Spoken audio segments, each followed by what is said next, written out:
மா கழனி மா அத்து விளைத்தகு தீம்பழம் பழன வாழை கது ஊர் மூரான் என வயல் அருகில் உள்ள மாமரத்திலிருந்து பழுத்து தானாக விழுகின்ற இனிய பழங்களை வாழை மீன்கள் கவ்வி உண்ணும் வளமிக்க நாட்டினை பற்றி குறுந்தொகையும் அடுமகள் முகந்த அளவா வெண்ணெல் தொடிமண் உலக்கை பருவுக்கூற்று அரிசி காடி வெள்ளுளை கொலியி நீரல் ஓங்கு சினை மாவின் தீங்கனி நறும்புலி என அரிசியால் ஆக்கிய சோற்றை புளித்த நீருள்ள உலையில் பெய்து மிகுந்த நிழல் தரும் கிளைகளுடைய மாமரத்தின் இனிய மாம்பழங்களையும் பிசைந்து செய்த மனமுள்ள புளிக்குழம்பும் இட்டு உண்டதாக கூறி பண்டைய உணவில் மாம்பழம் புளிப்பு சுவையளிக்கப்பட பயன்படுத்தப்பட்டதை புறநானூறும் விவரிக்கின்றன. முக்கணிகளில் முதற்கனியாக மாவில் தென்னாட்டு ரகங்களான பாதிரி, நீலம், வெங்குரா, ரோமானி, மல்கோவா, பங்கனப்பள்ளி போன்ற விருப்பத்திற்குரிய ரகங்களை கொண்டு 4380 ஏக்கரிலும் ஏற்றுமதிக்கு ஏற்ற ரகங்களான இமாம் பசந்த், ரத்னகிரி அல்போன்சா, சிந்து போன்ற ரகங்களை கொண்டு புதிதாக 250 ஏக்கரிலும் மாந்தோப்புகள் உருவாக்கப்படும். நன்னெறி வேளாண் நடைமுறை உற்பத்தி முதல் விற்பனை வரை ஒவ்வொரு நிலையிலும் ஏற்றுமதிக்குரிய வகையில் விவசாயிகளுக்கு தொழில்நுட்ப ஆலோசனைகள் வழங்கப்படும். கவாத்து செய்வதன் மூலம் முக்கியத்துவம் குறித்து விவசாயிகளுக்கு பயிற்சிகள் வழங்கப்படுவதோடு 26,540 ஏக்கர் பரப்பிலான பழைய தோட்டங்களை புதுப்பித்து அதிக விளைச்சல் தரும் தோட்டங்களாக மாற்றிட விவசாயிகளுக்கு மானியம் வழங்கப்படும். மேலும் பயிரிட்டுள்ள விவசாயிகளுக்கு வளர்ச்சி ஊக்கிகள், உயிர் உரங்கள், உயிரி கட்டுப்பாட்டு காரணிகள் ஆகியவற்றை பயன்படுத்தி உற்பத்தி திறனை அதிகரிப்பதற்கான செயல் விளக்க தடைகள் 6,175 ஏக்கர் பரப்பிற்கு மானியத்தில் வழங்கப்படும். 2024-25 ஆண்டில் மாவிற்கான சிறப்பு திட்டம் 27,48,00,000 ரூபாய் நிதி ஒதுக்கீட்டில் செயல்படுத்தப்படும். வாழை உள்நாட்டிலும் வெளிநாட்டிலும் வாழைக்கான தேவை அதிகரித்துள்ளதால் வாழை உற்பத்தியை அதிகரிக்க 5,220 ஏக்கரில் வாழை பரப்பு விரிவாக்கம் செய்யப்படும். விவசாயிகளின் கோரிக்கைக்கு இணங்க குலை கொண்ட வாழைகள் காற்றில் விழுந்து சேதமடைவதை தடுக்கும் வகையில் 3,700 ஏக்கரில் கழிகளை கொண்டு முட்டு கொடுத்தல் மேற்கொள்ள மானியம் வழங்கப்படும்.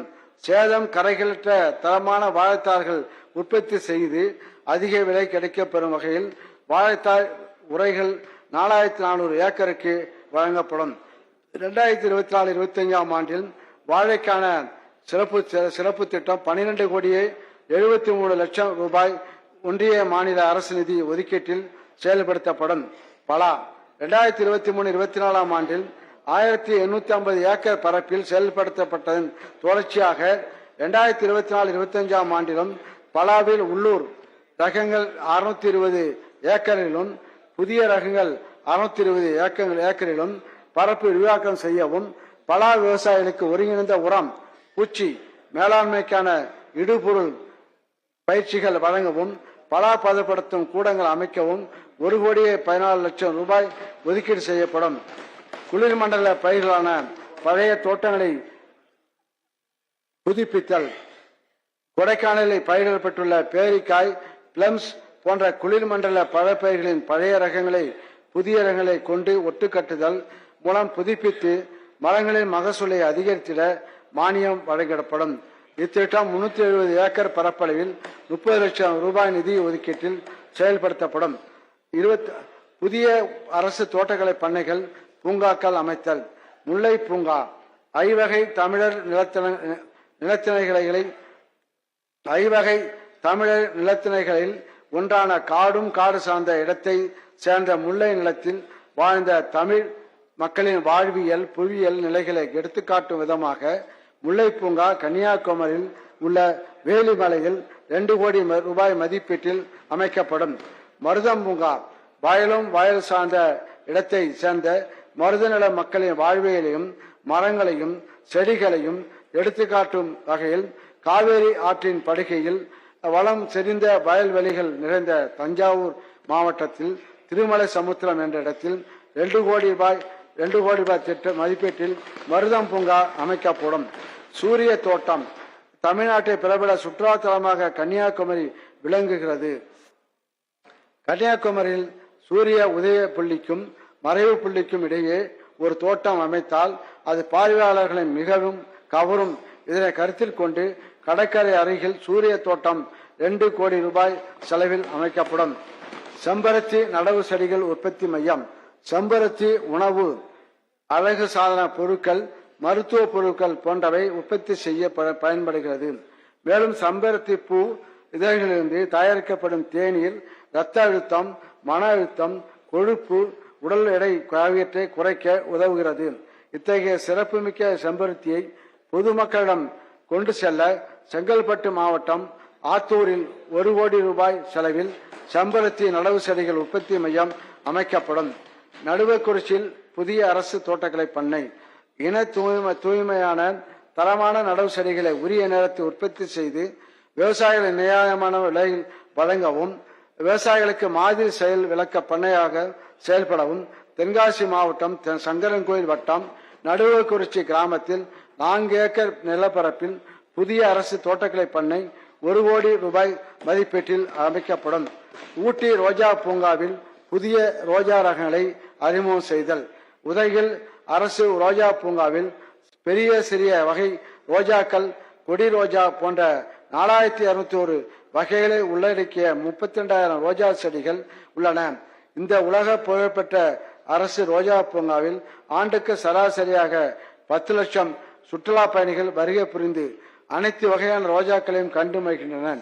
இப்பூங்காவின் ரோஜா தொகுப்பினை செறிவூட்டும் வகையில் முதற்கட்டமாக 100 புதிய ரக ரோஜா வகைகள் நடவு செய்யப்பட்டு சுற்றுலா பயணிகளை மேலும் கவரும் வண்ணம் இப்பூங்கா மேம்படுத்தப்படும்.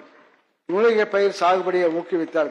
பாரம்பரிய மருத்துவத்தின் மகத்துவத்தை மக்கள் உணர்ந்துள்ளதால் மூலிகை பயிர்களின் பயன்பாடு தற்போது அதிகரித்துள்ள சூழ்நிலையில் மூலிகை பயிர் சாகுபடியை ஊக்குவிக்கவும் மூலிகை சாகுபடி செய்யும் விவசாயிகளுக்கு உதவவும் கண்மலி கிழங்கு, சென்னா, நித்திய கல்யாணி, மருந்து கூர்க்கன் போன்ற மூலிகை பயிர்களை 1680 ஏக்கர் பரப்பளவில் சாகுபடி செய்வதற்கு 5 கோடி ரூபாய் நிதி ஒதுக்கீடு செய்யப்படும்.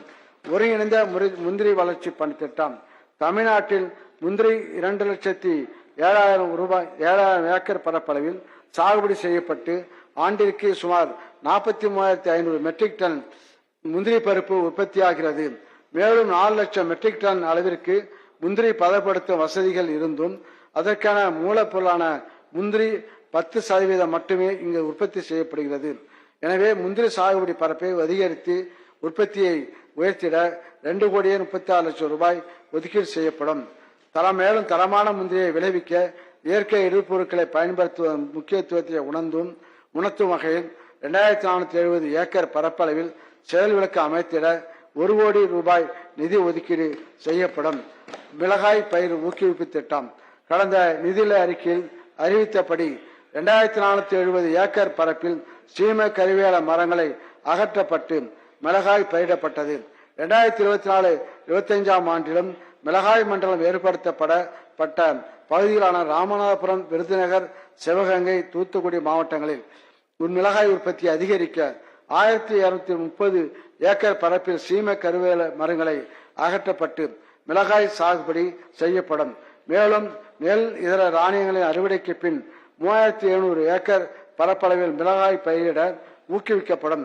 ராமநாதபுரம், சிவகங்கை மாவட்டங்களில் தேவைப்படும் இடங்களில் 200 பண்ணை குட்டைகள் அமைக்கப்பட்டு நீர் ஆதாரங்கள் ஏற்படுத்தப்படும். இதற்கான 3,67,00,000 ரூபாய் ஒதுக்கீடு செய்யப்படும். மரவள்ளியில் மாவு பூச்சியினை கட்டுப்படுத்தல். மரவள்ளி அதிகமாக பயிரிடப்படும் மாவட்டங்களில் ஏற்படும் மாவு பூச்சி தாக்குதலால் உற்பத்தி குறைந்து விவசாயிகள் வாழ்வாதாரம் பாதிக்கப்படுகிறது. இதனை கட்டுப்படுத்தும் விதமாக ஒருங்கிணைந்த உர பூச்சி மேலாண்மைக்காக 21,000 ஏக்கருக்கு 1 கோடி ரூபாய் மாநில நிதி ஒதுக்கப்படும். பேரீச்சை சாகுபடி. இரும்பு சத்து அதிகமுள்ள பேரீச்சு சாகுபடியை தமிழ்நாட்டில் 250 ஏக்கர் பரப்பில் விரிவாக்கம் செய்ய 30 லட்சம் ரூபாய் ஒன்றிய மாநில அரசு நிதியிலிருந்து ஒதுக்கப்படும். கொய்யாவில் பூச்சி வேளாண்மை. கொய்யாவில் அறுவடை காலங்களில் உருவாகும் பழ ஈக்களால் அதிகம் சேதம் ஏற்பட்டு மகசூல் பாதிக்கப்படுகிறது. இதனை கட்டுப்படுத்தும் விதமாக 10,000 ஏக்கருக்கு இனக்கவர்ச்சி பொறிகள் வழங்கிட 50 லட்சம் ரூபாய் ஒன்றிய மாநில அரசு நிதியிலிருந்து ஒதுக்கப்படும். பந்தல் காய்கறிகள் ஊக்குவிப்பு திட்டம்.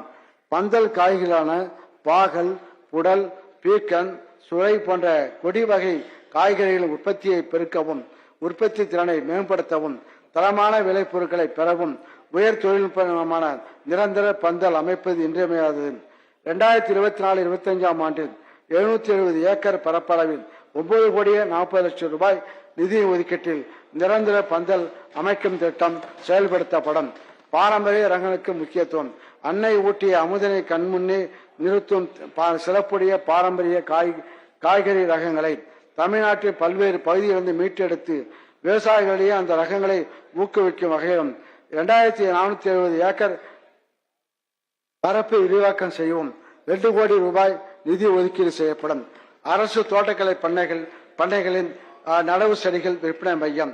அரசு தோட்டக்கலை பண்ணைகளில் உற்பத்தி செய்யப்படும் தோட்டக்கலை நடவு செடிகள், உயிர் உரங்கள், மண்புழு உரம், உயிரி பூச்சிக்கொல்லிகள், தோட்டக்கலை விளைபொருட்கள், மதிப்பு கூட்டப்பட்ட பொருட்களோடு வீட்டு தோட்டத்துக்கு தேவையான மண் தொட்டிகள், செடி வளர்ப்பு பைகள், கருவிகள் ஆகியவும் பொதுமக்களுக்கு எளிதில் கிடைக்குமாறு விற்பனை செய்ய முக்கிய சாலைகளை ஒட்டி அமைந்துள்ள 10 அரசு தோட்டக்கலை பண்ணைகளில் தோட்டக்கலை விற்பனை மையங்கள் 1 கோடி ரூபாய் செலவில் அமைக்கப்படும். வட்டாரந்தோறும் தோட்டக்கலை பயிர்களுக்கான செயல் விளக்கம்.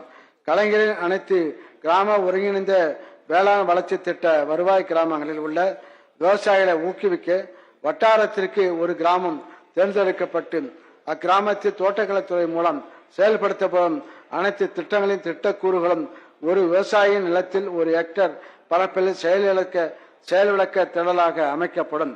இதனை அக்கிராமத்திலும் வட்டாரத்தில் உள்ள அனைத்து விவசாயிகளும் தொழில்நுட்ப செயலாக்கத்தை நேரில் கண்டறிந்து பின்பற்றிட வழிவகை செய்யப்படும்.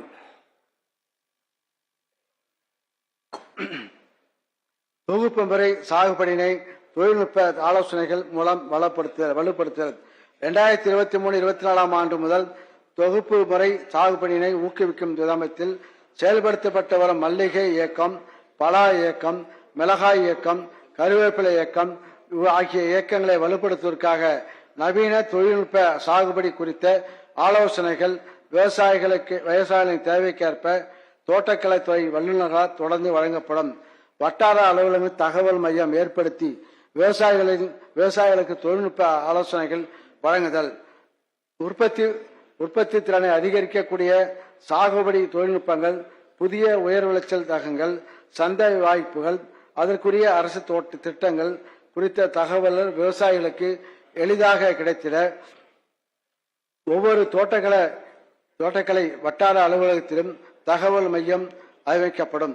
பருவமில்லா காலங்களிலும் முருங்கை உற்பத்தி. தமிழ்நாட்டில் முருங்கை 51,800 ஏக்கர் பரப்பில் பயிரிடப்பட்டாலும் ஆண்டுதோறும் அக்டோபர் முதல் ஜனவரி மாதம் வரை முருங்கைக்காய்களின் வரத்து குறைவாகவே உள்ளது. நெகிழி விரிப்பான் கொண்டு முருங்கை மரத்தினை மூடுவதால் இலைகள் பூக்கள் உதிர்வதை தடுத்து பருவமில்லா காலங்களிலும் உற்பத்தியை உறுதி செய்திடும் நோக்கில் முதற்கட்டமாக இத்தொழில்நுட்பம் சிறிய அளவில் அரசு தோட்டக்கலை பண்ணைகளில் சோதனை முறையில் செயல்படுத்தப்படும். வேளாண்மை பொறியியல் துறை. வேளாண் இயந்திரமயமாக்குதல். பிடிவாய் அன்ன மடிவாய் நாஞ்சில் உடம்புமுக முழு கொழு மூழ்க ஊன்றீன் என்ற பெரும்பானாற்று படை தொடரில் பண்டைய காலத்திலேயே நிலத்தை உழ ஏர் கருவி பயன்படுத்தப்பட்டதாக உள்ளதன் மூலம் வேளாண்மையின் கருவிகளின் பயன்பாடு உணர்த்தப்பட்டுள்ளது. வேளாண்மை தொழிலை ஆட்பற்றாக்குறையினால் நலிவுறாமல் காப்பதற்கு வேளாண் இயந்திரமயமாக்குதல் இன்றியமையாதது என்பதால் வேளாண் இயந்திரமயமாக்குதல் திட்டம் தற்பொழுது பெருமளவில் செயல்படுத்தப்பட்டு வருகிறது.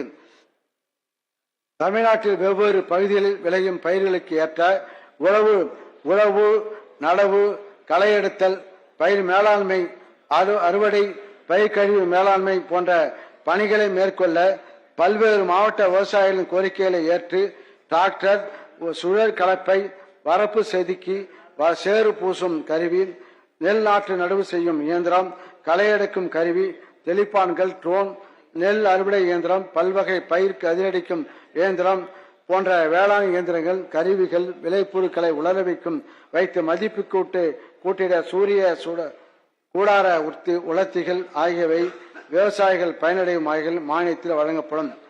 மேலும் சிறு குறு விவசாயிகள் தங்கள் சிறிய நிலப்பரப்பு வேளாண் பணிகளை தாங்களே மேற்கொள்ள உதவும் வகையில் நடப்பாண்டில் பவர் டில்லர்கள், பவர் வீடர்கள் மொத்தம் 5000 விவசாயிகளுக்கு வழங்கப்பட்டன. விவசாயிகளின் கோரிக்கைகளை ஏற்று 2024-25 ஆண்டில் பவர் டில்லர்களின் மானிய தொகையானது 85,000 ரூபாயிலிருந்து 1,20,000 தடைகளை தாண்டி வளர்ச்சியை நோக்கி 2024-25 ஆண்டிற்கான தமிழ்நாடு அரசின் நிதிநிலை அறிக்கை. சென்னை மெட்ரோ ரயில் 2ஆம் கட்ட திட்டத்திற்காக 12,000 கோடி ஒதுக்கீடு.